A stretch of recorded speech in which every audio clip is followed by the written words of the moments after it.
Call the meeting to order. Misty, would you call the roll, please? J.R. Huddleston. Here. Deborah Johnston. Here. Bill Lukens. Here. Larry Pratt. Dave Burris.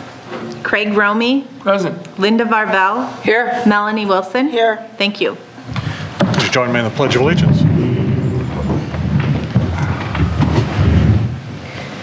I pledge allegiance to the flag of the United States of America and to the republic for which it stands, one nation, under God, indivisible, with liberty and justice for all.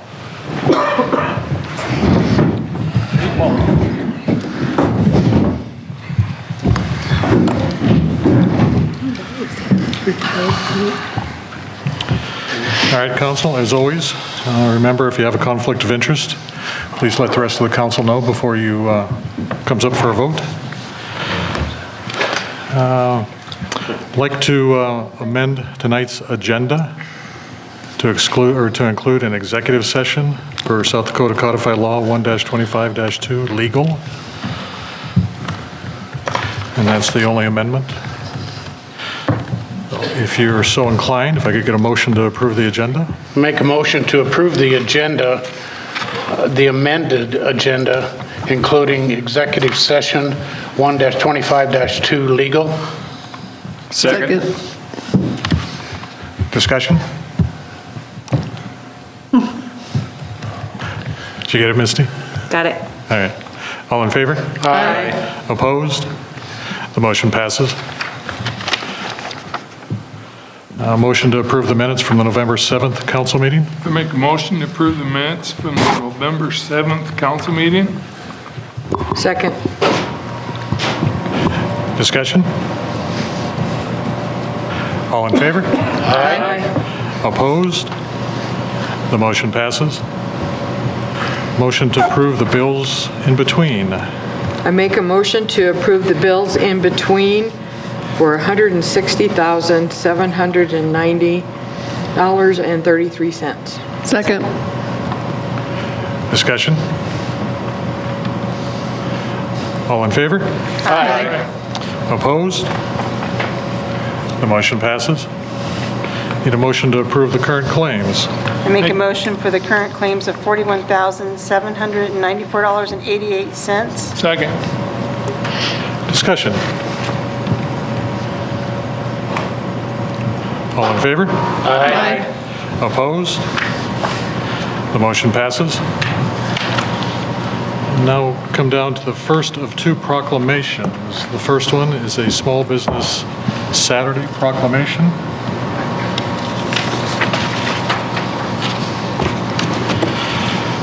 Office of the Mayor, Hot Springs, South Dakota proclamation, Small Business Saturday.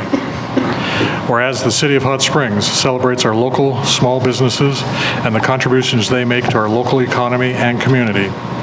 And whereas, according to the United States Small Business Administration, there are 32.5 million small businesses in the United States. Small businesses represent 99.7% of firms with paid employees. Small businesses are responsible for 62% of net new jobs created since 1995. And small businesses employ 46.8% of the employees in the private sector in the United States. And whereas 79% of consumers understand the importance of supporting the small businesses in their community on Small Business Saturday, 70% report the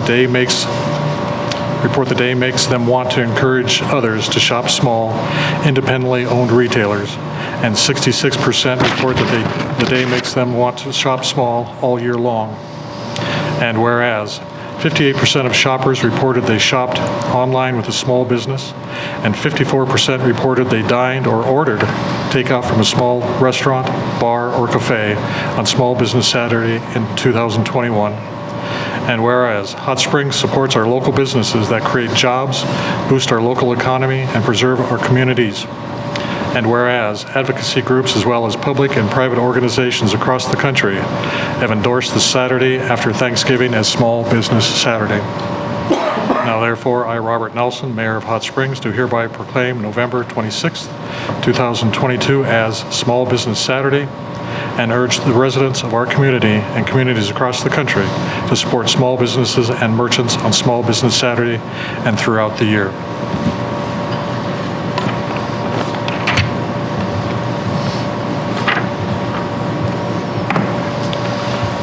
It takes us to our second proclamation, of Purple Heart Community.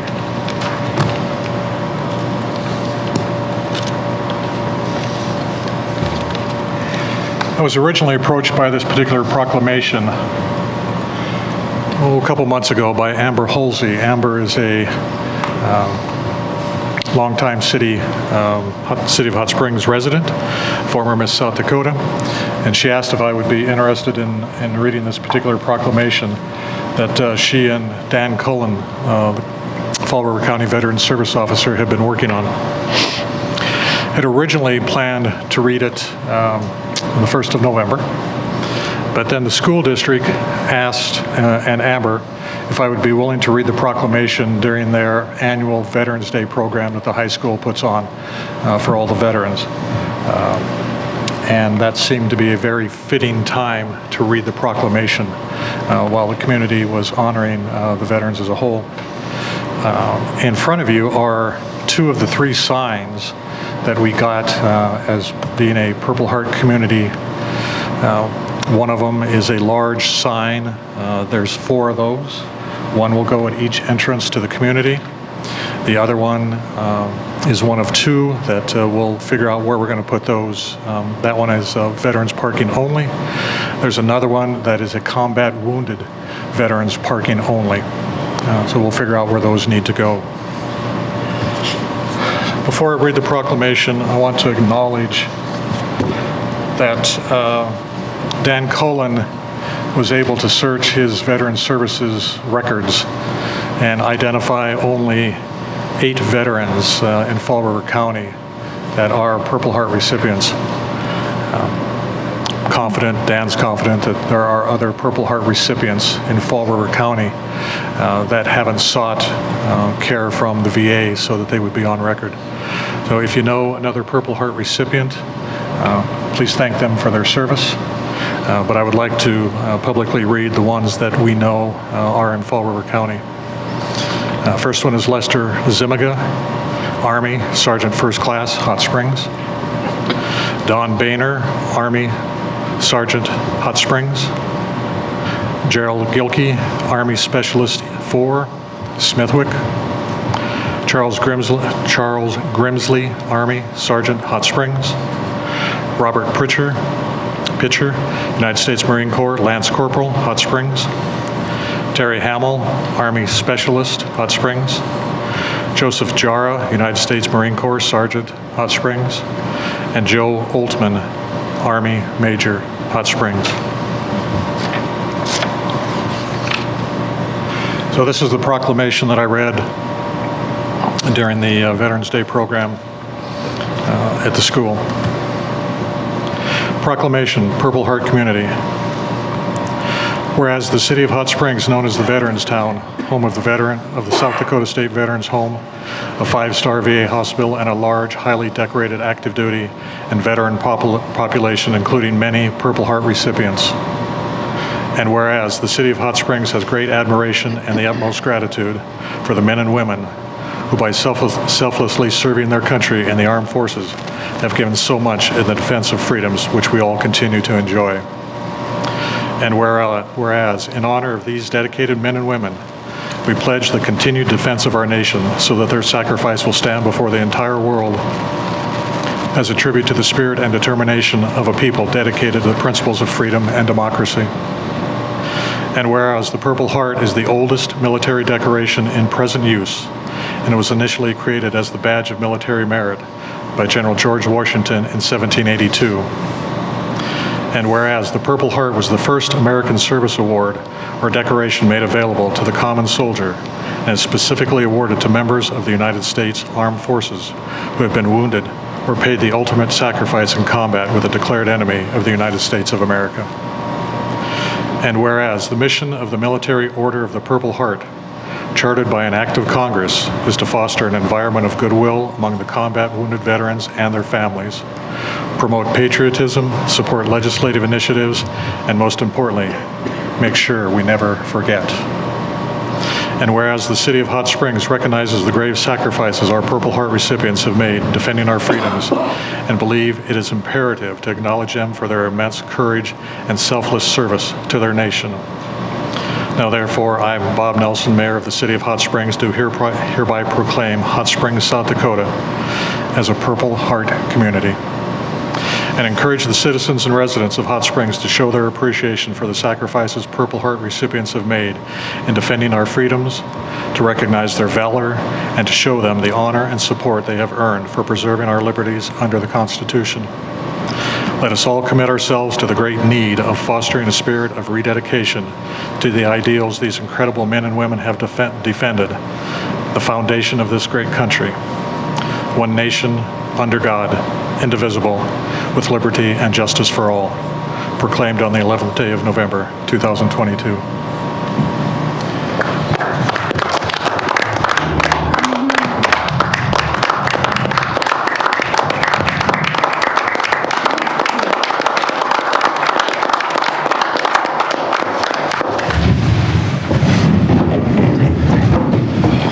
Thank you for that. That's kind of proclamation that can't be read enough.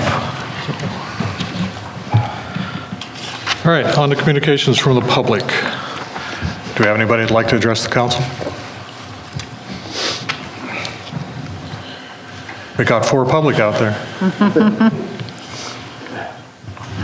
All right. Brings us to council updates. Doug Wessel, Bros Engineering, 2022 bridge inspection reports. All righty, thank you. First of all, I would like to thank the council again for choosing Bros Engineering to perform your bridge inspections. It's my understanding that the bridge inspections were included in your packet. I believe one was 30 pages, the other was 20 pages. My intent is not to go through those page by page. Kind of give you guys a kind of an executive summary. I guess first of all, I would like to start with talking about the Jennings Avenue. That is structure number 24292-033. That's a 124.6 foot 2-span pre-stressed girder bridge with a concrete deck at a 12-degree right-hand forward skew, and it's over Fall River. That one, the construction was completed in 2021, so it's a very new bridge. It is open to legal loads, and as you would expect with a new bridge, there is no repair recommendations in the report. So, any questions on that one? Okay, next one, let's move on to Minikata. That one is structure number 24290-029. That structure is a 64-foot single-span steel stringer bridge with a concrete deck at a 5-degree right-hand forward skew, and that is also over Fall River. This particular structure was built in 1934, so it is 88 years old. It is currently posted, has a load posting on it for a single unit of 16 tons and a combination vehicle of 23 tons. The concrete deck is in poor condition. It has significant map cracking, scaling, and effervescence on the bottom of the concrete deck. There is a bituminous overlay on the top of the deck, so we are unable to see the top of that. So we're not for sure the condition on the top of the deck. One thing I can tell you, though, is with the bituminous overlay, typically that traps moisture. Okay, so the moisture gets into the concrete deck and it starts the corrosion. Okay. And also, too, on the steel stringers, we're starting to see a lot of section loss on the top flange and bottom flange, which is just happening when you get water seepage through there. You know, the steel rusts, and you guys all know what happens when steel rusts. It starts corroding. So due to the concrete deck and to those steel stringers, we have chosen to make this into a 12 months inspection cycle now on this. What that does is we're going from 24 months to 12 months. This means that we want to get another look at it within another year to make sure there isn't any significant changes to the deterioration. In your bridges, once your deterioration starts, it kind of goes exponentially. So once it starts going, it goes faster. So that's why we want to get to a 12 months inspection cycle.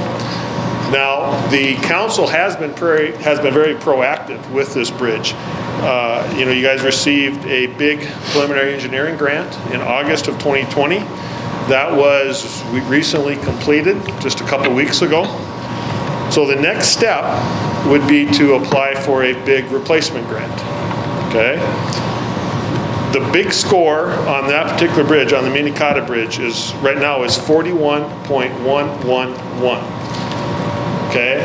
That is how they award grants through the big program. They start at the top with the highest scoring one, and they move down the list till they're out of money. Okay? Nobody knows for sure where that line is going to get drawn from year to year. All we can do is kind of look back at history. In 2020, that line, the lowest scoring bridge that got a replacement grant was 48.24. In 21, it was 50.101. And in 22, it was 47.130. As you can see, those are all above your 41.1. Okay, this, normally in the big program, they have $15 million. This year, due to the money that the federal government has been shelling out, that program is going to $33 million this year. Okay, that's more than double. So you would anticipate that the cutoff score is going to drop lower than it's ever been. Where that number is, I don't know. Nobody knows. It all depends on what the different things are.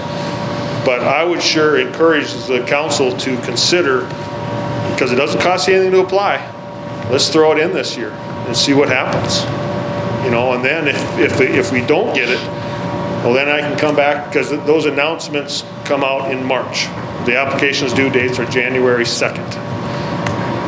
If we don't get one, then I can come back to you in March, and then we can talk about it again, because there are some options to get additional points. Costs money, but it's additional points. That's how we do that. But that would be my suggestion, is I would strongly encourage you to do that. What I can do is I can prepare the big grant application completely. All you guys have to do is have a resolution, which you guys can do at your next council meeting, which I believe is on the 5th. December 5th, yep. And then we just need maintenance records. And then I can submit that in on the behalf of the city of Hot Springs. So that's kind of where we're at on that. Like I said, you know, you guys have been very proactive in that. You know, Minikata, you're set up. So you are in a position now to actually apply for the replacement grant. And the bridge is getting bad, so it's good you guys started that. We need to do that then. So with that, I guess, is there any questions for me? What's our percentage on the big grants? The cost split? Yeah, 80-20. 80-20. In the projected construction date. The projected construction date, if you were to get a grant in March of 23, at the earliest would be 25. Wow. That'd be the earliest. Wow. For the Jennings Bridge, to up our points, we got a construction-ready design. Yeah, it's called bid ready, and that would be an option. You know, and tell you the truth, because you get 10 extra points for a bid ready. Okay, so that'd give you up to 51.1, and then you'd have gotten one every year. Okay, so that's one way. The other way is to bump up your contribution from 20% to 50%.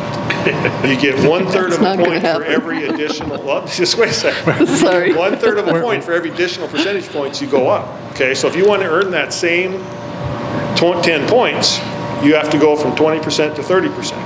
Okay, we're probably looking at this bridge is probably going to be $1.5 million. That's probably what it's going to be.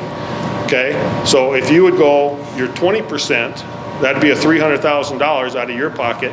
And if you went bid ready, we're probably talking $130,000, $140,000 to do that. If you want to go up to the 50% to gain the same 10 points, that'd be an extra $30,000. That'd be $450,000. So you can see you get a lot more bang for your buck to go bid ready. We don't have any buck. Our bucks are all out on that road right now. Yeah, I drove through that. It's a pretty big mess. So, It's all spread out and yeah. being So buried. what I would suggest, like I said, let's apply this year. Yeah. We'll see how far it dips down. And, if you get one, hey, great. You guys stole one, so to speak.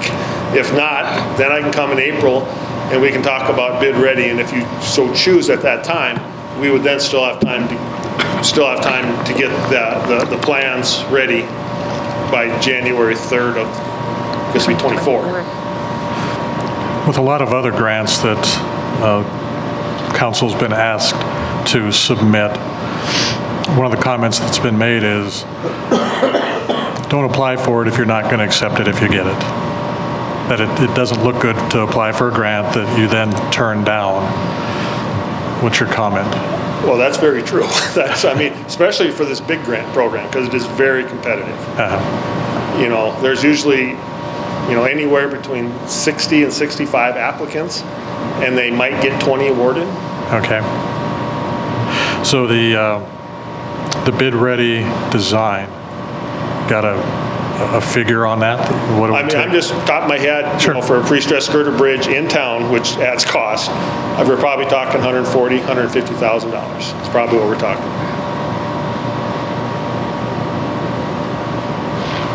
I'd actually, come April when we look at it, I'll actually have to look at it and crunch out the numbers for sure where we're sitting. But that'd be my guess today. Is that money, is all of that out of our pocket, or is that still the 80-20%? That would be out of your pocket to get those 10 points. Wow.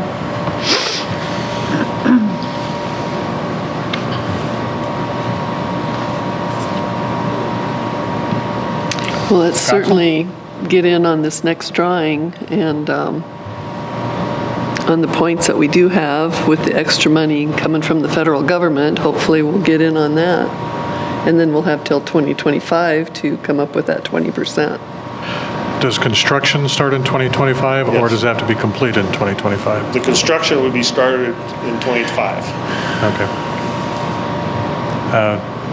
January 1st, 2025? No, I'd probably be fall. Most Fall. likely. It depends on right now the big contractors, or the bridge contractors are pretty full.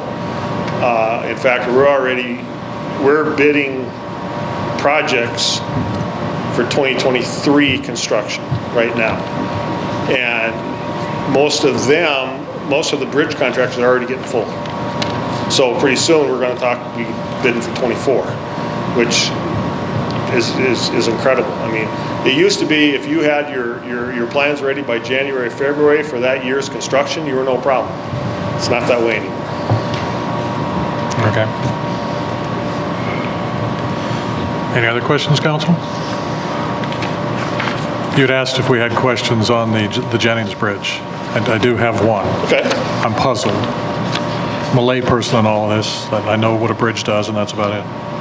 So looking at the Scour Critical Bridge with unknown foundations, I believe I'm looking at the right one. It says location description, Jennings and River Street, Hot Springs. Item 71, waterway adequacy. Slight chance of overtopping road approaches. Slight. It would take a big storm, but slight. I think actually when we were doing the hydraulics, because of the Corps, we actually, to get I think it's a 408 permit, we actually have to look at the 500-year storm. 500-year storm is over the top. But I'll tell you the truth, if the water goes over that road, there's more problems than just that bridge. Well, that's what I'm thinking. If it gets that high, we need to be looking for the big wooden boat. So, okay. Okay, well, I thank you, and like I said, I will get that application ready, and I'll send it to you for their council meeting. And we need a resolution on the next, council meeting. Yes. Right. December 5. Thank you. Okay. Thank you so much. Thank you. Good job. All right. On to personnel. Can I get a motion to approve personnel actions A through C? I'll make a motion to approve personnel actions A through C. Second. Discussion. Is the maintenance technician from the golf course, is he leaving us or is that just for the year? That's just for the season. Okay.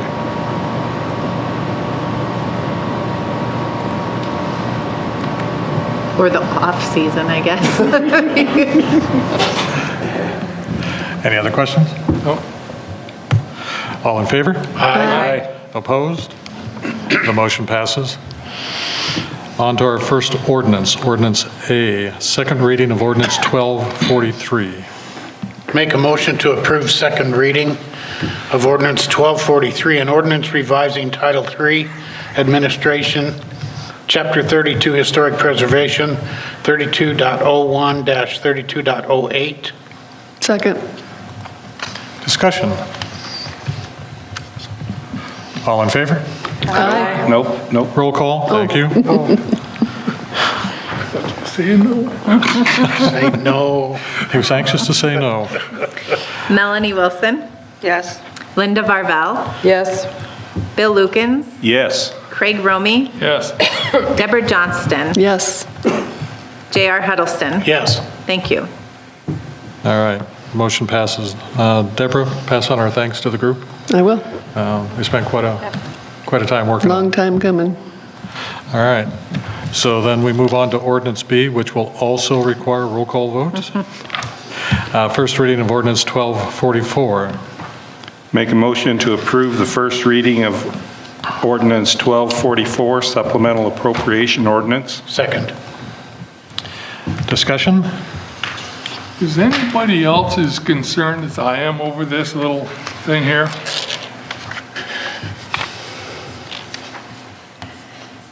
The airport, I mean, everyone over the golf course, the airport. I mean, I can see the water, sewer, streets, but these other ones should have quit spending when they knew they was over budget. They should not have spent a penny after that. We're putting new windshields in cars that could have waited till next year. We're just spending money. I mean, it's got to stop. Does anybody talk to these, like the guy at the airport or the guy at Me too. the golf course? Disney tracks are even closer than I do, but we're in conversation every day with these folks. And right now, they're on mission essential purchase only, so. But the golf course is the same way. This is almost December, and look what he spent. I mean, I think you need, well, right now, a lot of this is pro shop stuff, but I think you'll also need to remember that that's an enterprise operation, all right? So he's using out of his capital right now. So it's not out of general fund, yeah, but we give him money first every year to operate. not this year, you know. Not this year, not last year. That's my point. You're not this year. And we didn't last year either. And he's gonna, We don't think you're gonna have to. Yeah, Sorry. I'll reassess it at the end of December, but hopefully not It doesn't this look like year. we will have to. yeah, but it'd be nice if they made money. Is it gonna be sitting there in the pro shop with all this stuff till next year? Say that again, I'm sorry, Greg. I says, is the pro shop gonna be sitting there with all this stuff till next year? No, it's about a 6-month timeline now on supplies ordering retail. I'm not sure we'll even get it for next season. I suppose if it's in there for next year, you'll have something to sell. I'm just concerned that It's a legitimate concern, and we're trying to watch it very closely.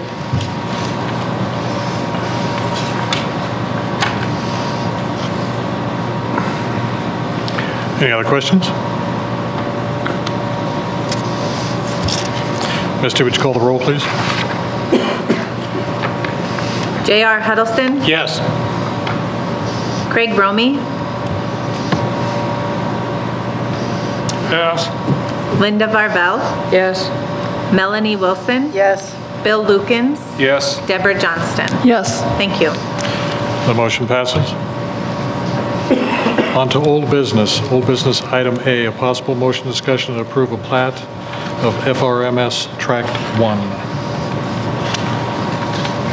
I'll make a motion to approve plat of FRMS Tract 1 located in the northeast quarter of Section 24, T7S R5E BHM, Fall River County, South Dakota.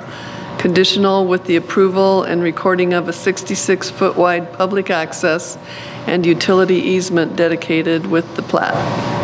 Again, your reading on the paperwork says section 24. On the track document, it says 26. Oh, I'm sorry, I just copied it from the last one. You're right, it's 26, I'll get it changed, thank you. Section 26, amended. Second. Discussion. Deborah, I believe this was talked about again Yeah, at this Planning and Zoning? this is what I told y'all about last meeting. And it's been discussed with the surveyor, and he's taken it to Fall River, and so it's gone through channels. And this is what we want. So comparing this plat map to the last one, you can see the addition of the 66-foot wide public access and utility easement. Right. And it's my understanding that the conditional with the approval and recording of that 66-foot wide access is what the council would be approving. Right. Okay?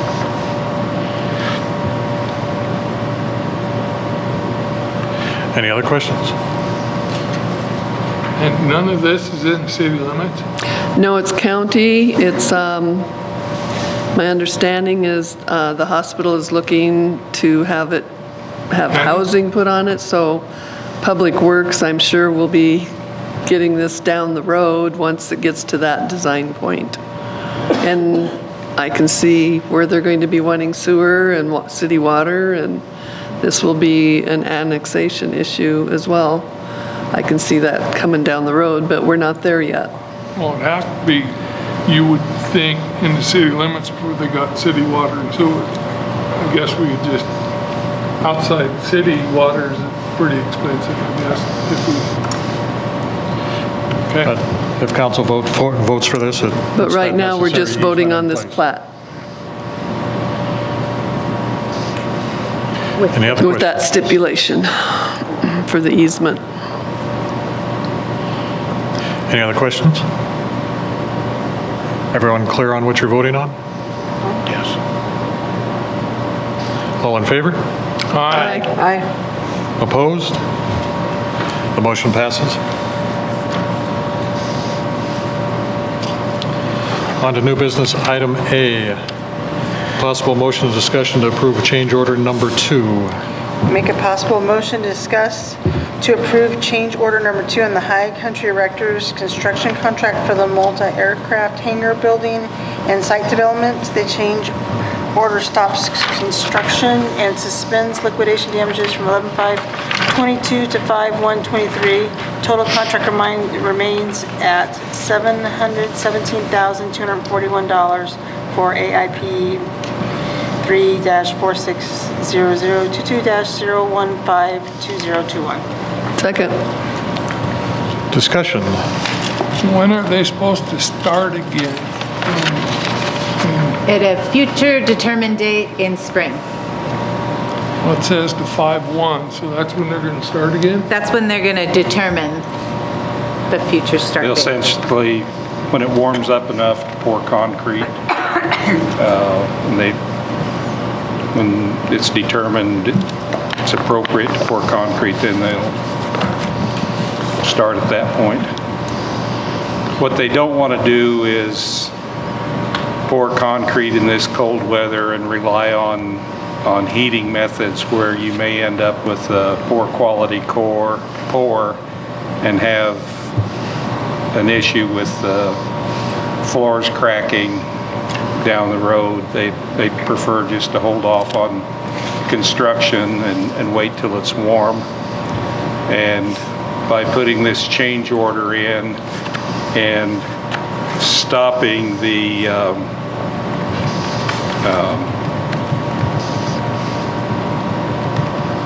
liquidated damages, we can stop the work. If we don't stop the liquidated damages, we can't really force them to stop working. So by halting liquidated damages, we can cause them to stop working. So in May, if they're not gonna pour, they have to come back and get another extension? Or do we start charging them again? They would be, I think we would start charging them again. May 1, liquidated damages will resume. Okay. So in the explanation of charges, KLJ will work with High Country Erectors in the spring of 2023 to determine when construction can resume. Liquidated damage was stopped November 5th. Construction could resume in the spring of 2023. Liquidated damages would resume being assessed on May 1st, 2023. So this has been a frustration for the airport committee. It's been a frustration for KLJ. The contractors changed the foundation, the flooring design, and it didn't get to KLJ with all the recommended changes for their approval in a timely fashion, and we just kept bumping up against this deadline. And we want the hangar built. We don't want to jeopardize our funding from the federal government. So it was KLJ's recommendation to suspend it, which gives them the opportunity to get things cleaned up and be ready to start construction in the spring. So the liquidated damages that they've already incurred will still be owed, and we'll see what happens in the spring. Any other questions? All in favor? Aye. Opposed? The motion passes.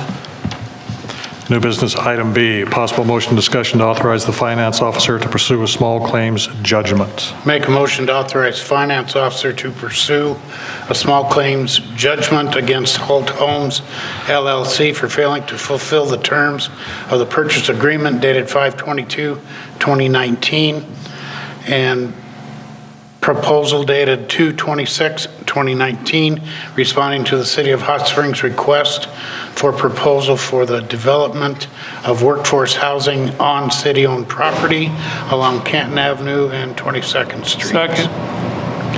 Discussion. So the Old Water Fill Station property, previous council entered into agreement with Holt Homes to develop that property, build some governor's homes, and then a duplex along the governor's homes designs. For each home that was sold, the city was to get $5,000. In the city's opinion, that language is very clear and specific. In the contract that we have with Holt Homes, Holt has taken a different interpretation of that language, and they feel that the language says they may pay the city $5,000 for each home that was completed. Our attorney has looked at it, is very satisfied that the language is in our favor, but Holt Homes will not step up and honor the agreement that they entered into the City of Hot Springs with. So this is our next option to try to get them to recognize that they still have an obligation and they owe the City of Hot Springs some money that we entered into good faith with them. Misty, you'd had a conversation with Garland. Is it any time frame or anything when? No, it was very brief. He didn't have time to discuss what I had researched about filing in small claims court, but it's a pretty simple, straightforward process. And so as soon as he returns, then I'll review what I have prepared before I submit anything. Okay. Any other questions? All in favor? Aye. Opposed? The motion passes. New business item C, a possible motion discussion to authorize the finance officer to apply for a South Dakota Department of Transportation State Highway Fund loan. Make a motion to authorize the finance officer to apply for a South Dakota DOT State Highway Fund loan for local improvements in the amount up to the maximum allowed and considered transportation related, currently estimated at $1,945,000. Second. Discussion. Well, council, we had discussed these unanticipated costs from the original construction cost of the sidewalk, and identified some of those costs to you.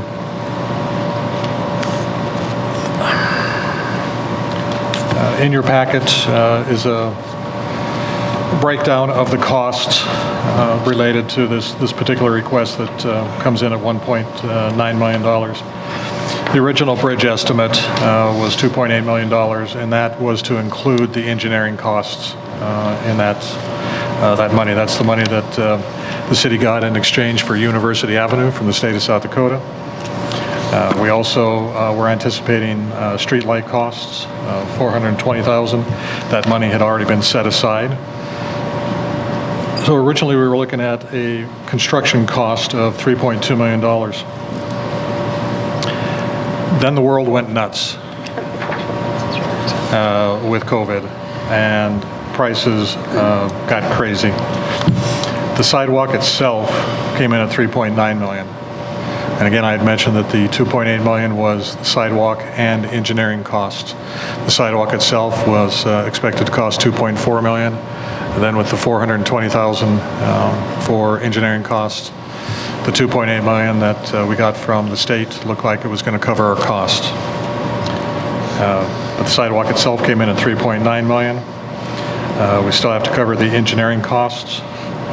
And we had talked a while back, the second pedestrian bridge up by the turnaround, by the old Power and Light building, that needs to be lengthened by 25 feet. We had to move the foundation because when Golden West came through with their fiber, it ended up being right under the foundation for the suspended sidewalk. So additional costs there. So we went from a pre-bid estimate of $3.2 million to a post-bid estimate of $4.3 million, which was an increase of our original cost, anticipated cost of $1.5 million. Some of the other unanticipated costs as we've seen this project grow is the Albany and Baltimore intersections, and you have a agenda item to approve those costs.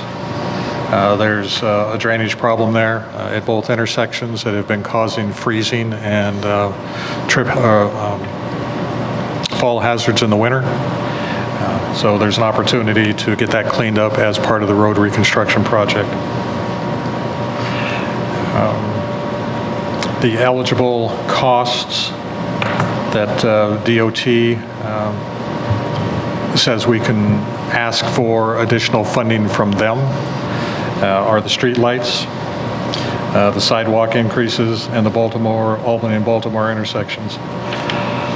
So that totals $1.9 million. That's the number in front of you. Misty and I have talked with Rich Zocker, the engineer out of Custer. We've talked with Mike Beam out of the Pier office. So they're completely aware of these additional requests.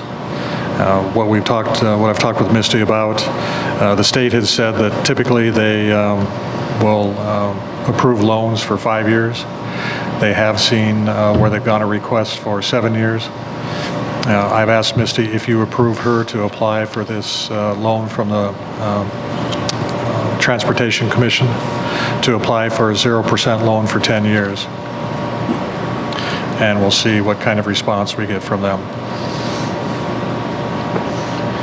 So to give you an actual yearly payment until the state comes back and says what the percentage rate is going to be in the term, we don't have that number for you available right now.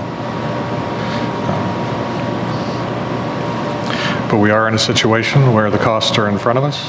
Regrettably, they were unanticipated.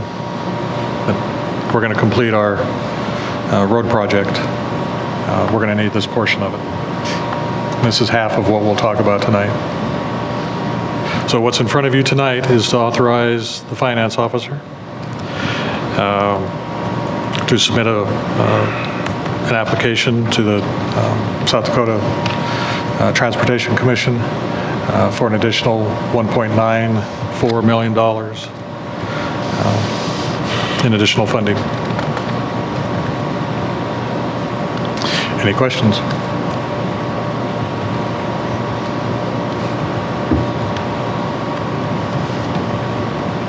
Appreciate the detailed information you've provided the council so that we can understand what we're authorizing the finance officer to ask for. A lot of these, some of these costs you've already approved. All right, all in favor? Aye. Opposed? The motion passes. While we're on this particular one, though, I do want to talk about additional water and sewer related costs. Council, you've seen the change orders that you've approved all along this water project. So the road reconstruction project, I believe I talked a little bit about last time. It's actually a three-part project. It's the state's portion of replacing the highway itself. It's the city's portion of replacing the water and sewer. And then it's the suspended sidewalk, which you already approved, asking for additional funding there. The water sewer project, we have talked very openly about it since we started incurring the costs. The additional 1,900 feet from Minnetonka to Dales, that came in at $420,000. That was not anticipated. Some of the other costs that we've identified here is some of the fittings that were on that was on Jennings Avenue. We put in 800 feet, I believe it was, of new water line on Jennings and the additional fittings for that. There was 2 change orders by Taco John's for sewer line. It was an old clay line that crossed the road. The state, the contractors, the city were all in agreement that the last thing we want to do is put a brand new highway over an old clay tile line. The change order for the 1,900 feet of water main.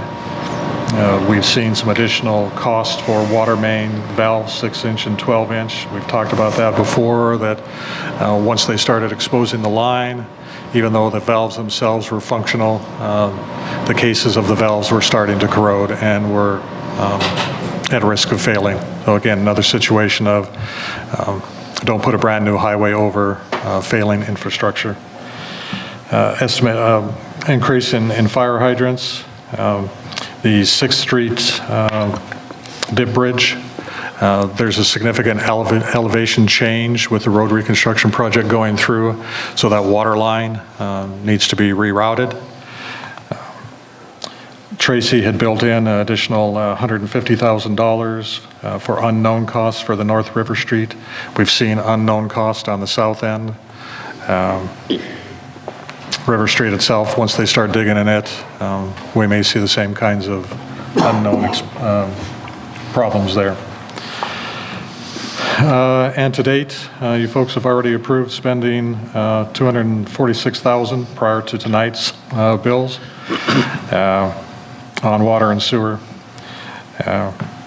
So the unanticipated costs come in at rounded up $2.7 million. The original cost we were looking at, the original pre-bid estimate was $1.1 million. The sewer project itself, water and sewer, came in at $1.7 million. So there's a increase in those costs of $1.6 million that will need to be funded. So wanted to talk with you about those.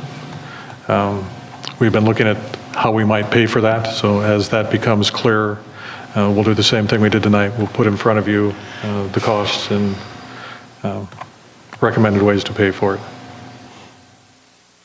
But I thought it was important to talk about both of them, get them out in the public, rather than ask you to approve strictly the road reconstruction projects and then 2 or 3 weeks later come back and say, oh, by the way, I knew about these, but forgot to tell you. So I wanted to be completely open and transparent with you. Any questions on that? No, sir. Well, at least no heads hit the table tonight.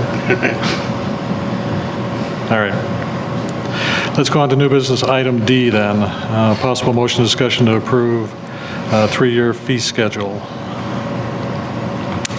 I'll make a motion to approve a 3-year 2022 to 2024 fee schedule for Kettle Thordarson LLP for audit services. Second. Discussion.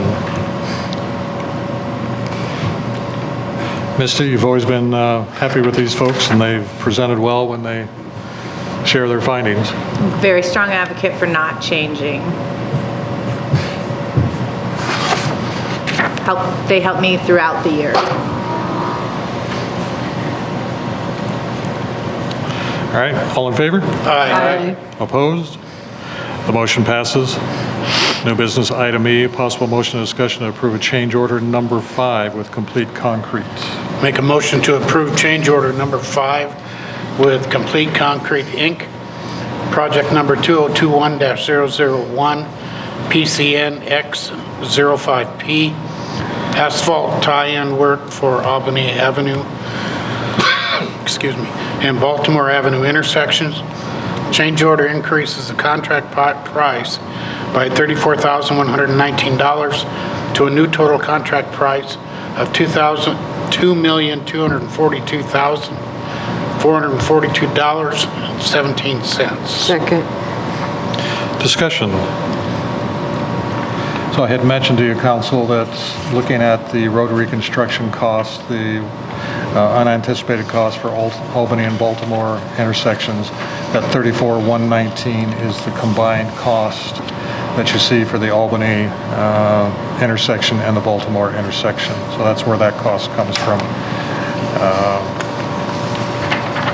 They're right there. They can get the work done as they're coming through. That's what this particular motion is about. Any other questions? All in favor? Aye. Opposed?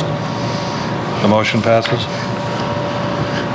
New business item F, possible motion and discussion to approve a plat of Iverson Tract 1 and Iverson Tract 2. I make a motion to approve a plat of Iverson Tract 1 and Iverson Tract 2 located in the southwest quarter, northeast quarter of Section 14, T7S, R5E, BHM, Fall River County, South Dakota.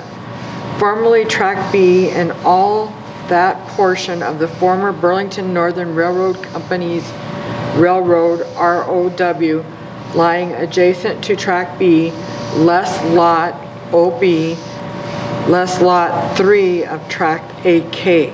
Second. Discussion. This has got me thrown. I don't know where this is at.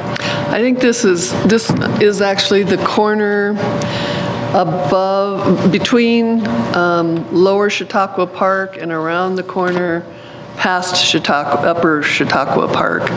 And what it does is it kind of cleans up the property lines, and I guess from conversation I listened to during P&Z, the lot lines were actually clear out in the middle of the road. So this cleans all that up and takes care of the old railroad bed right-of-way. And Isn't that- Iverson actually loses a little bit of his property, but it's already being used as Hot Brook Canyon Road. Well, the railroad, isn't that where the Freedom Trail is going out Chautauqua Park? No, this is past that, or, well, that lower shaded area, I'm thinking that might be just where that comes out in front of Upper Chautauqua.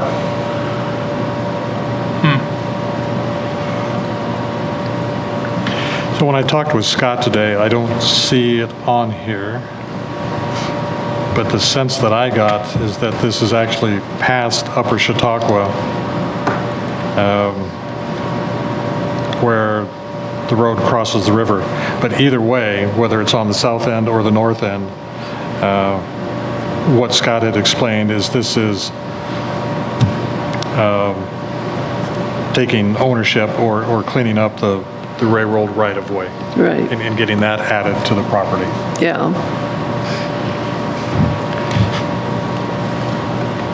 Actually, that right-handed shaded is at the upper part of the lower Chautauqua. I'm pretty sure that's where that's at. And then it goes around that big corner. So upper Chautauqua would be kind of off the map on the right side. So Lot OB showing there on the corner, isn't that where I believe a man by the name of O'Brien lives there? Has his house? Yeah, so that's his own, that's another person's property. Yeah. Yeah, I was just trying to figure out yeah, where right. that was, okay. Any other questions? Mayor, I didn't catch who seconded the motion. I have Varvel reading the motion. I did. Thank you. All in favor? Aye. Opposed? The motion passes. New business item G, possible motion and discussion to approve a plat of Lot 1R and Lot 2R.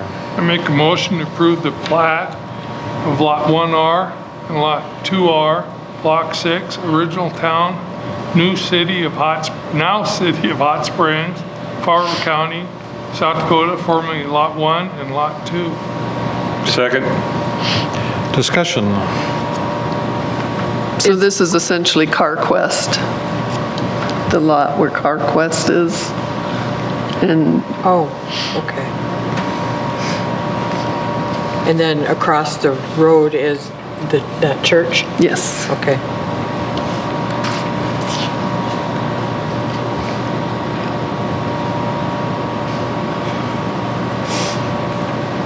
Any other questions?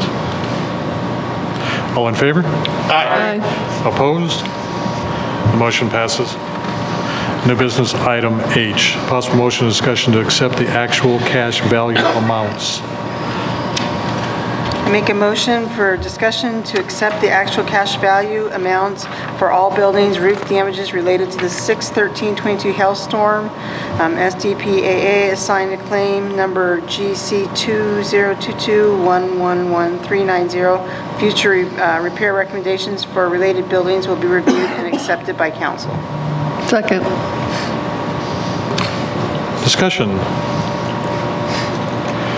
Misty, my understanding is this is just getting the council to agree to accept the actual cash value amounts.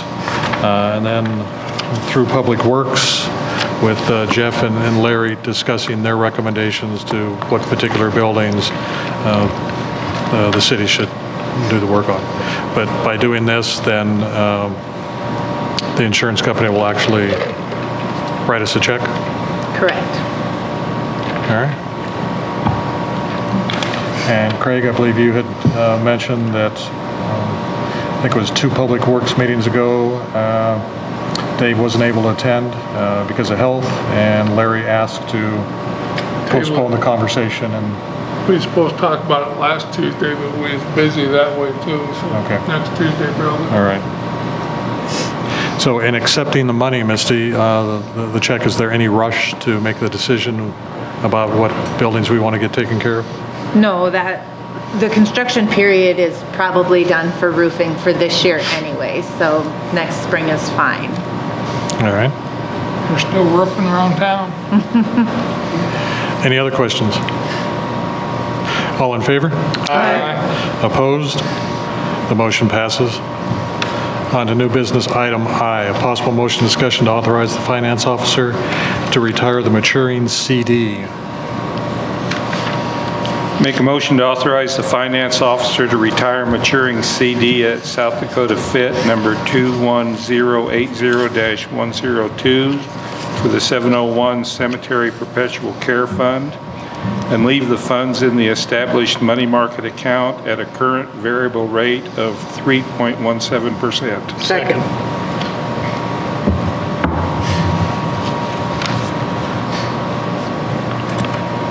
Any comments, Misty? It's anticipated the feds will raise the rates again in December. The 24-month rate was below the current money market rate, so that didn't make sense.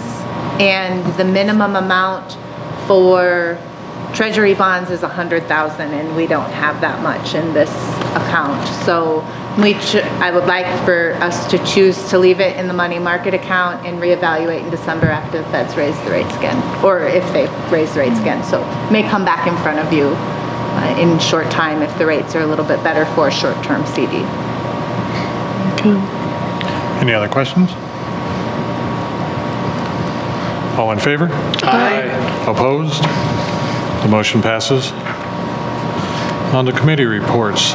We deferred these from the last council meeting so that we could have a very robust executive session, which we accomplished. So we'll, Admin and Finance, JR?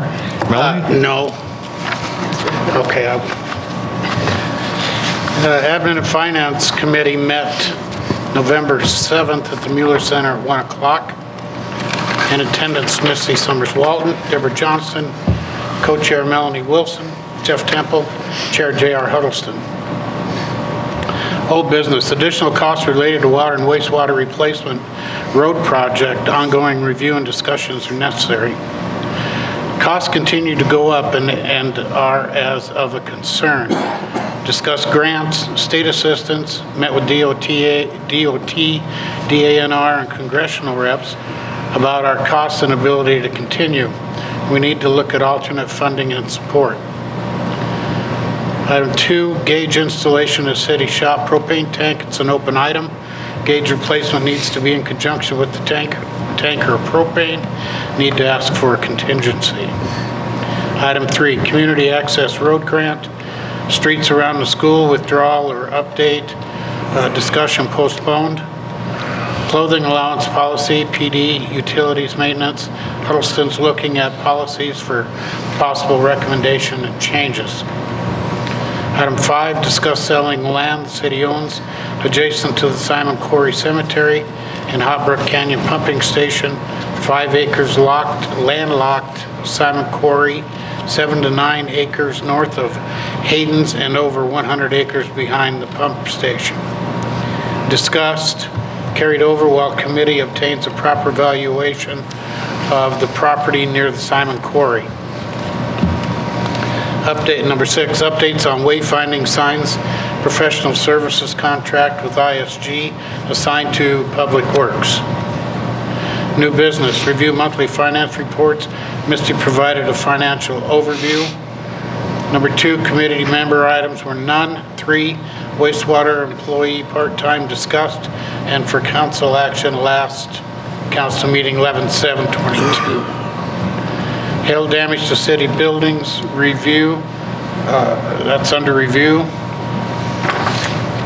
Items 5, review attorney drafted agreement to lease empty lot for parking lot on North River Street to be discussed at executive session on 11/7/22.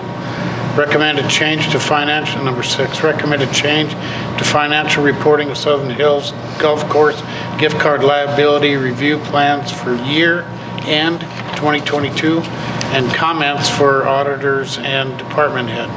This was being discussed during financial review.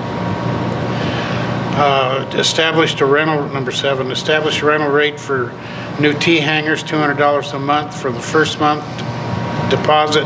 That would be non-refundable if the hanger was not rented. That's postponed, we need more information. Review other few, number 8, review other fee changes being recommended, postponed. Number 9, personnel policy change recommended, on-call policy 5.4.1. Jeff's working on that. And I don't have an adjournment time, I didn't get it, so. Melanie, is there anything you'd like to add? Excuse me? Is there anything you'd like to add? Nope. No? Not trying. Any questions for JR or Melanie? JR, you had mentioned the sale of land. That's something, that we've been talking about. Misty got a response from Jim Boltzma. There were 2 additional folks that he recommended talking with.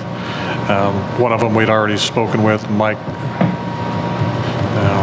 Baines. I'd already spoken with him. The other gentleman I haven't reached out to yet, so that's still on the agenda for me to do. Thank you. Airport Advisory, Bill? Airport Advisory met Thursday, November 3rd at 8:30 a.m. at the airport. Members present were Shane Miller, Don Connor, Max Boxbaum, Petra Wilson.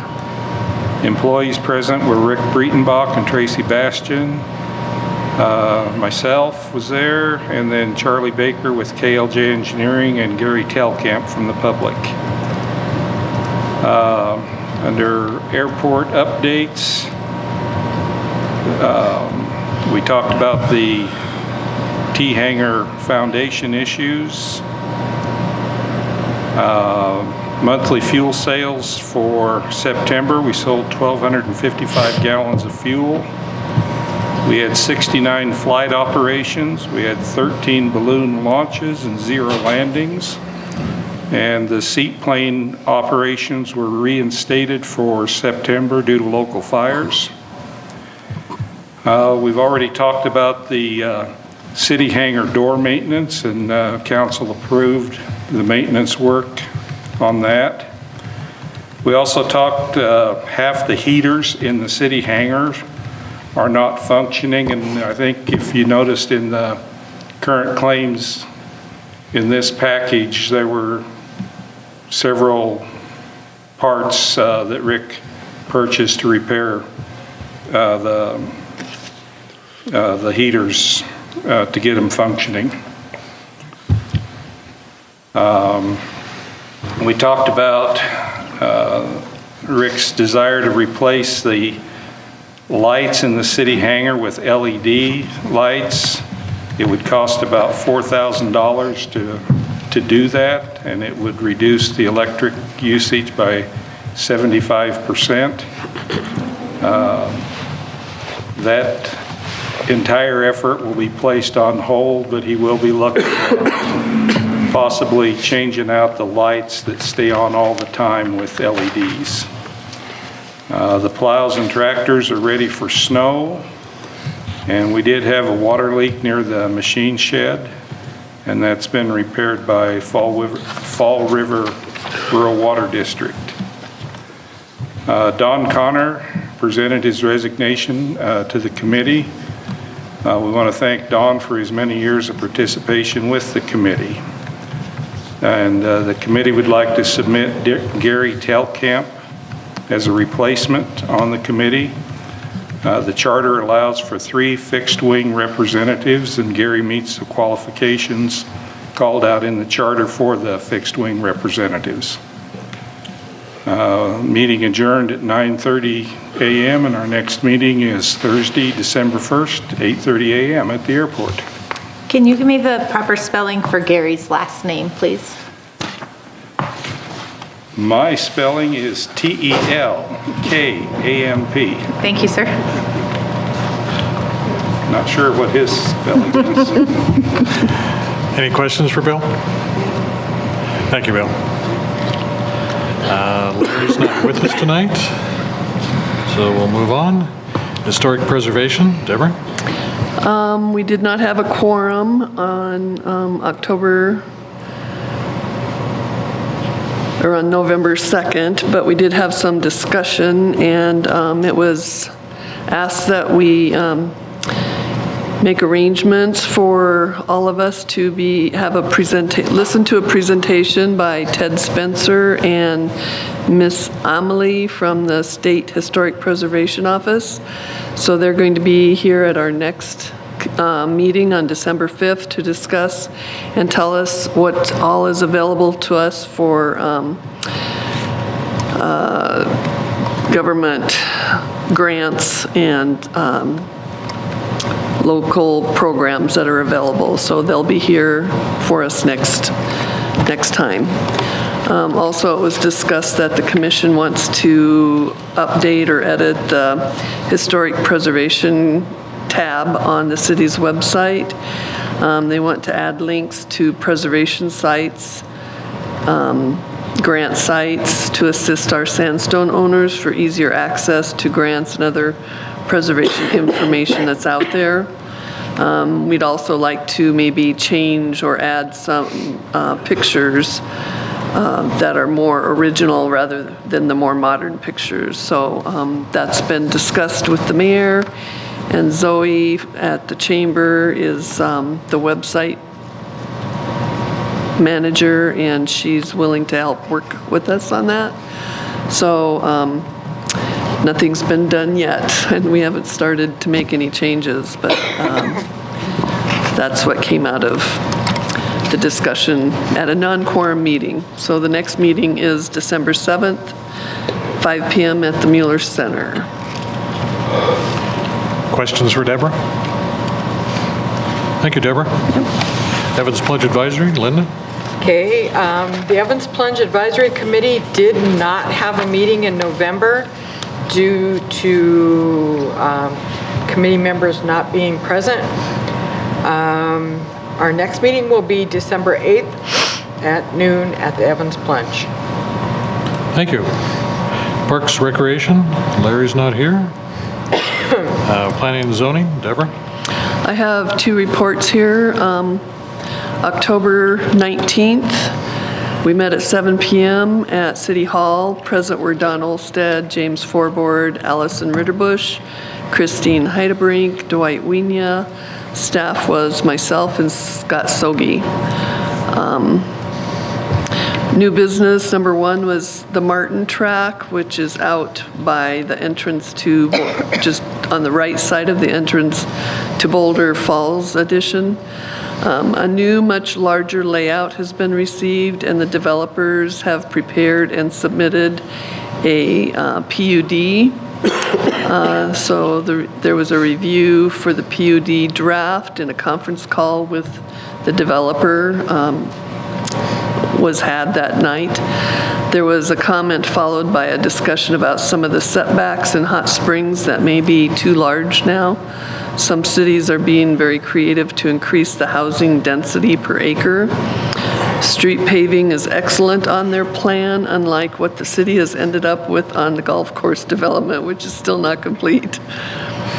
So there is, what's going on there is there's a developer who would like to put 5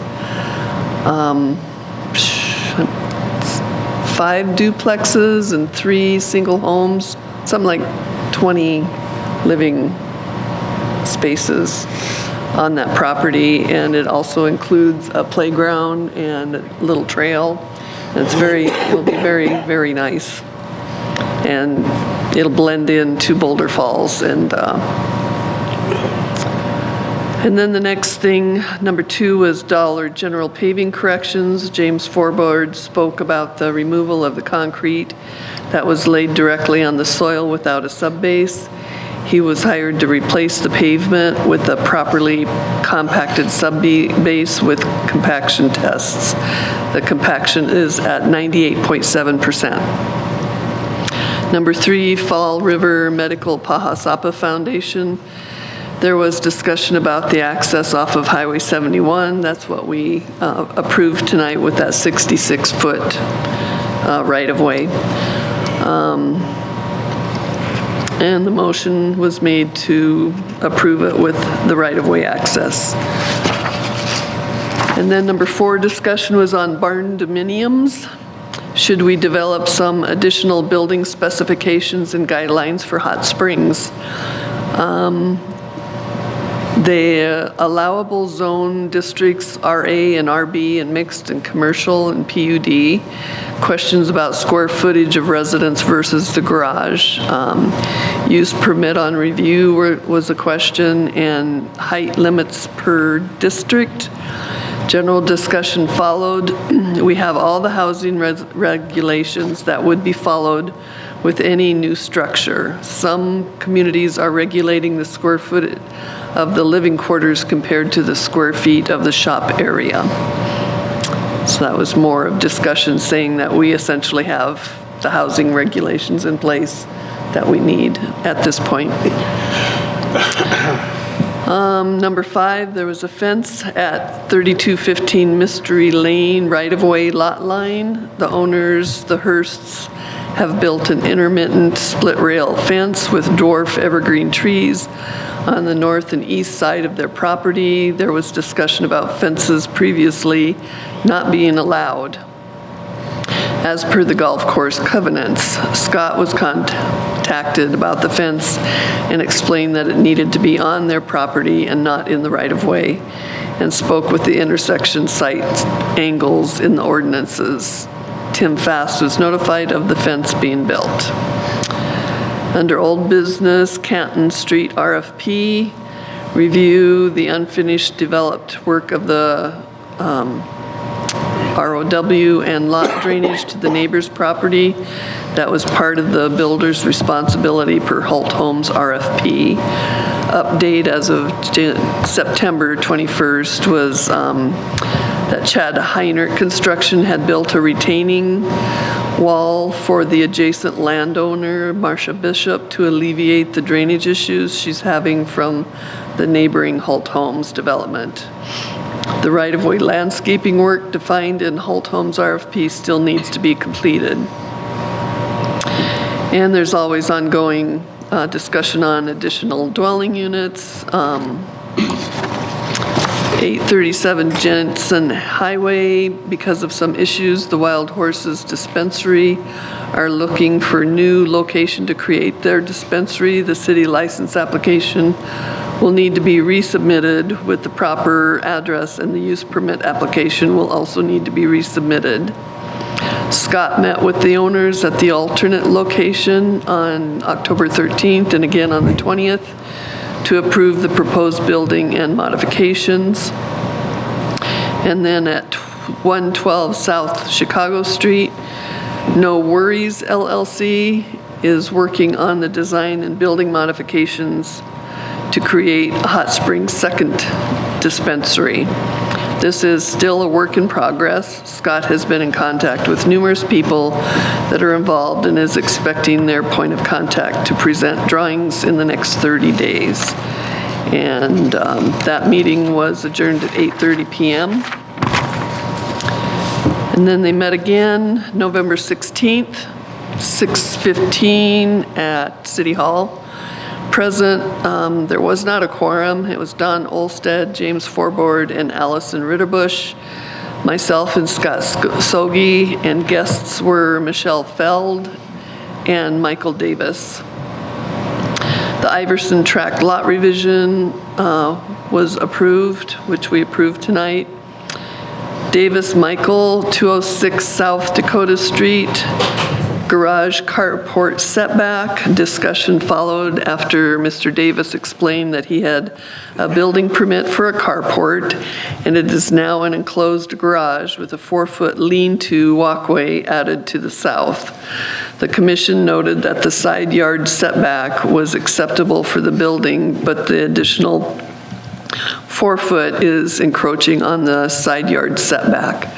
The carport of the neighbor to the south is also very close to the lot line, which creates an increased fire danger.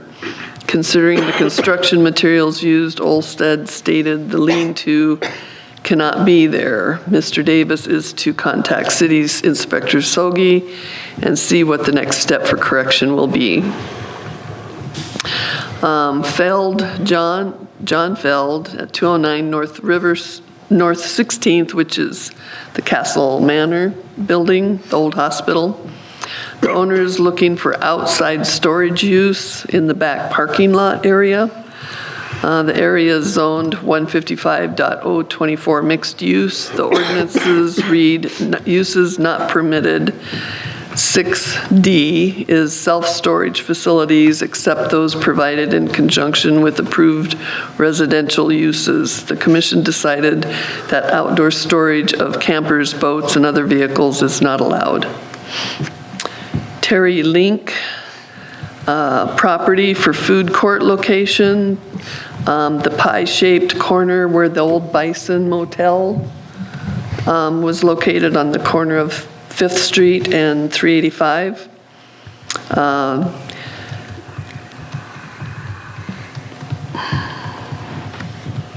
Let's see, where am I? There was a discussion about the proposed use of the area as a mobile food vending park. So you'll be hearing more about that in the future, I think. Rusty Whitty, Lot 1R, and Lot R2, Block 6, original City of Hot Springs. This we approved again tonight, the CarQuest property. And then the Canton Street RFP, the review of the unfinished grading, landscaping, and lot drainage. The landscape work in the ROW is defined in the Holt Homes RFP, and their contract needs to be completed. A question was made, how is it still hanging out there? And the city has to receive $5,000 per house. Holt Homes built 4 residences instead of the 5 that were listed on the RFP. So as per tonight, we're going to seek that compensation through the Small Claims Court. And then number 2, under old business, the Dakota Kind Wild Horses Dispensary has changed their name to Dakota Kind Dispensary and have chosen the building at 1148 Jensen Highway to create their dispensary. And that is Marty's old auto and tire building at the edge of town across from Taco John's. The city license application has been resubmitted with the proper name and address. The use permit application will also need to be submitted. Scott met with the owners for a walkthrough at the new location on October 13th. The work required for the dispensary will be minimal. They have submitted a preliminary drawing and are working on their final drawings for the building permit. And the No Worries LLC dispensary at 112 South Chicago Street. Lyle Hendrickson Architecture has completed a building occupancy and use evaluation and has presented a preliminary drawing. They are working on the final design and building modifications. The meeting was adjourned at 7:40 p.m. The next one will be December 21st. It's third Wednesday of the month at 6 p.m. at City Hall.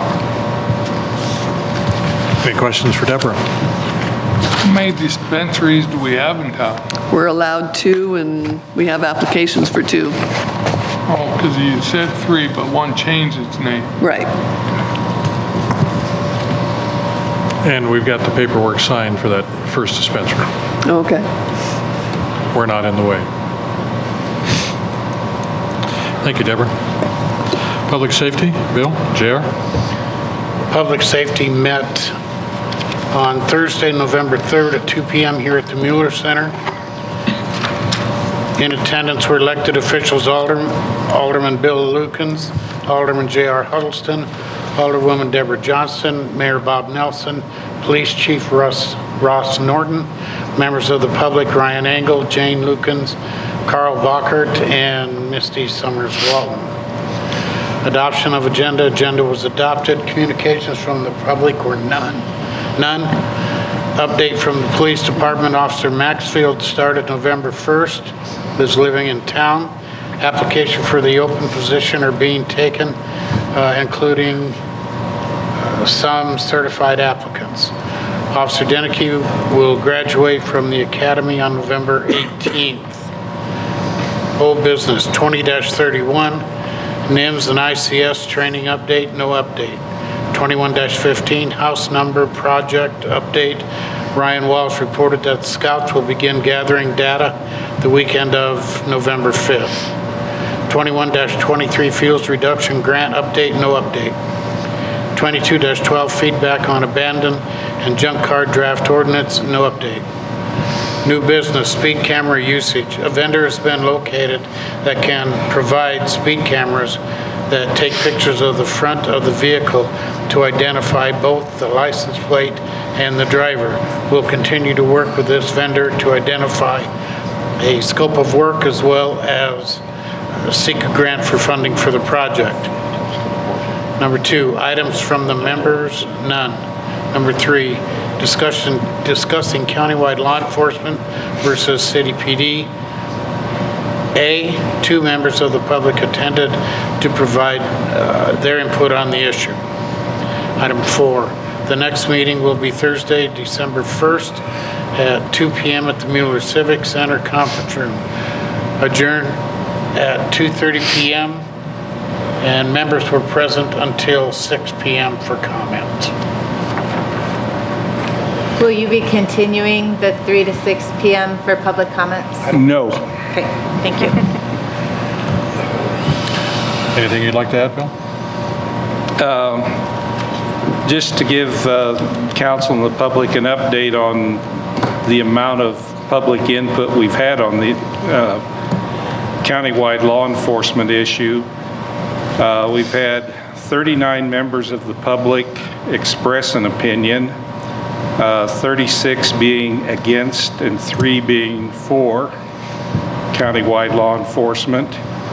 Of those, 28 were from the city of Hot Springs and 8 were from Fall River County. Any questions for JR or Bill? Thank you, gentlemen.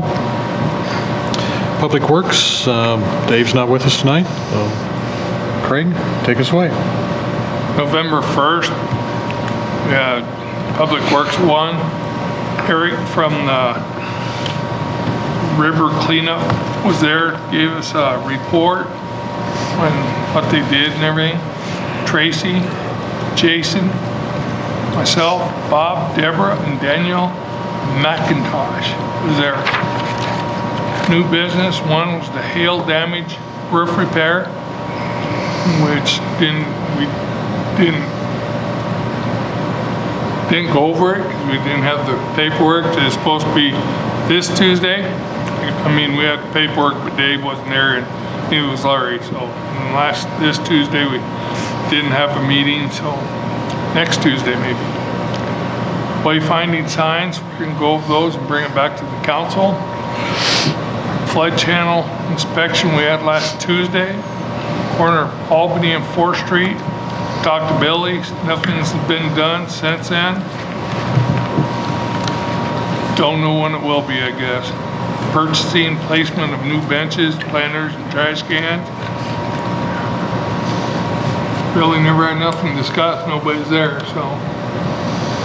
Street maintenance. We'll go down to number 6 because we never talked about the first 5. Summit Road, Billy looked at the hole that Deborah complained about, crawled down in there, and he don't see anything that's wrong that could create a problem. The ADA ramp near Macedonal, we're waiting to find somebody to do it. Last time I talked to Billy, the city thought maybe they was gonna do it, but I don't know. That ADA accessible sidewalk at North End, they'll get replaced when we redo the sidewalk. Irrigation on Depot building, 2 other parks are on hold. Utilities, welding on the lids going on now. Like I said, it's been a couple weeks ago and I haven't had another report, so that's all you get. And then, like I said, Fall River talked to us. That was it. Our next meeting will be December. We'll have it written down. Do you have one November 29th? Let's see, Yes. I've got it here. Okay, we have one November 29th. Thank you, Misty. At 1 o'clock here at the Mueller 1 Center. o'clock at Mueller Center. Any Hopefully, we'll have people here. We never had nobody there last time. Any questions for Craig? On the ADA ramps, Billy had mentioned he's had one cement contractor that wanted to talk with him about it, so Billy went out and got some of the measurements. Hopefully we'll have something at the next Yeah, and council. I asked him about the sidewalk, and he says it just falls short of where the bad part of the sidewalk is, so. Yep. All right. Golf course committee is on hiatus. So it'll take us to the city administrator report. So committees have pretty much covered all the city administrator stuff, but I will tell you this, we went through the the Bradeen auction for excess equipment. I wish I had a number for you. I do not have it back from Bradeen yet. I don't know why it's taking so long, but I will let council know as soon as we get a number. And we appear to have gotten rid of 95% of it. I'm not sure exactly. So we'll see when all is said and done. And that's all I've got, subject to your questions. Any questions for Jeff? Thank you, Jeff. Yes, sir. Misty, Finance Officer report? I'm going to keep it short, too. You've had an extra couple weeks to read the monthly finance report from November 7th. I do talk a little bit about the district meeting that Craig volunteered us to host while I was away at the restroom at the last district meeting. Welcome.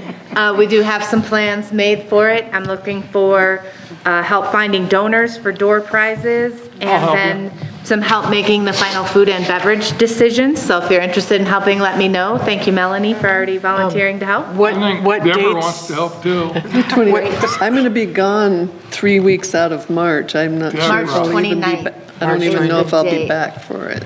Well, we can adjust it around your travel schedule. Yeah, no, we can't. CML sets it. I may not be here. I'm going to be pushing it to get my You know, Bill's a pretty good talker. Thank you, Craig. So it sounds like I'm going to have a lot of volunteers, thank you. I would like to mention that the Assistant Finance Officer, who's been just a calm, consistent, and steady presence in the finance office for the last 7 years, has officially submitted her resignation. Her last day will be Friday, December 2nd. She and her husband will be moving to the Lake of the Ozarks to be closer to family. And although we will miss her terribly, we're gonna offer her a farewell party on her last day. So the public, the council, anyone who's worked with Karen and wants to wish her well, please come and celebrate with us from 2 to 4 at City Hall on Friday, December 2nd. I tried to see if saying no was an option, but it's not. So she's gonna go. And I was able to promote from within. Ariel Bachman, our new admin assistant, has agreed to move into the assistant finance officer position and has been doing some training. So I was happy to have that time together for her to do some training, and so we're looking again for an admin. More to come on that. There's also a special memo that was prepared for council about abstaining from votes and tabling motions. I think Mayor Nelson mentioned at the last meeting, keep that with your packets and in your folder to help us get a little bit better at both of those processes. And that's really all I have, unless there's any questions from anyone on the financial reports presented. No questions? Thank you. Thank you, Misty. Just have a brief mayor's report for you tonight. On Friday, November 18th, Council President Lukens and his wife Jane, Chief Norton, Captain Shively and his wife Charlotte, and my wife Aletha and I attended the 183rd session of the South Dakota Law Enforcement Graduation Ceremony in Pierre. That class graduated 39 new South Dakota law enforcement officers representing 20 different agencies across South Dakota. I'm pleased to announce that Hot Springs now has another certified police officer, Officer Deneke. Officer Deneke was a recipient of the Blue Courage Award and selected by her class to give the class comments during their graduation ceremony. The Blue Courage Award is initially given to the individual the class selects to be their class president. The award represents many of the traits necessary in a law enforcement candidate: honor, professionalism, ability, and attitude, to name a few. After the first week, the class president then selects the next individual they believe best demonstrates those necessary traits. The prior week's recipient selects the next recipient, and Officer Deneke was one of those officers. When you see Officer Deneke, please congratulate her on a job well done.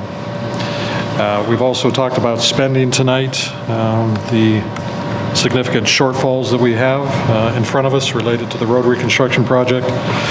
At the last department head meeting, we had a very good discussion with the department heads, shared that same information with them, and asked them to go into what Jeff calls a mission-critical spending mode.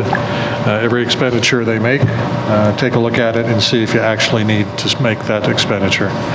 And I also caution them that we'll probably be in the same situation next year, so maybe some of the things that council approved in the 2023 budget may not be possible. We have some significant financial challenges in front of us, and we have to find a way through that maze.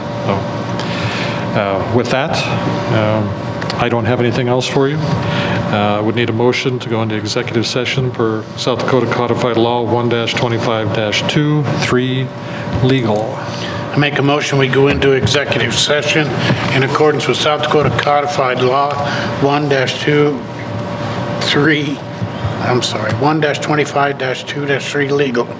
Second. Discussion. I anticipate this will be a very brief executive session for those in the audience. I need to update the council on a situation, and there will be no action taken afterwards. So let's take a 5-minute break before we reconvene in executive session.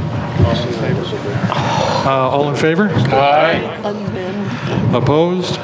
The motion passes. And Jeff and Misty, if you could. Yeah, they said Bologna it. sandwiches and stuff. Peanut butter jelly. All right, it's 8:56:30, so either we're back at 56 or 57. Can I get a motion to adjourn? Make a motion to adjourn? Second. Discussion? Second was. Me. Thank you. Y'all have a great, Yes, happy Thanksgiving. Everybody have a happy Thank you. Wait, we haven't adjourned yet. Oh, all in I thought favor? we seconded it. We did. But we didn't. We haven't taken a vote, though. Oh, Oh. All in favor? Aye. Opposed? Have a good Thanksgiving, Young everyone. girls can go.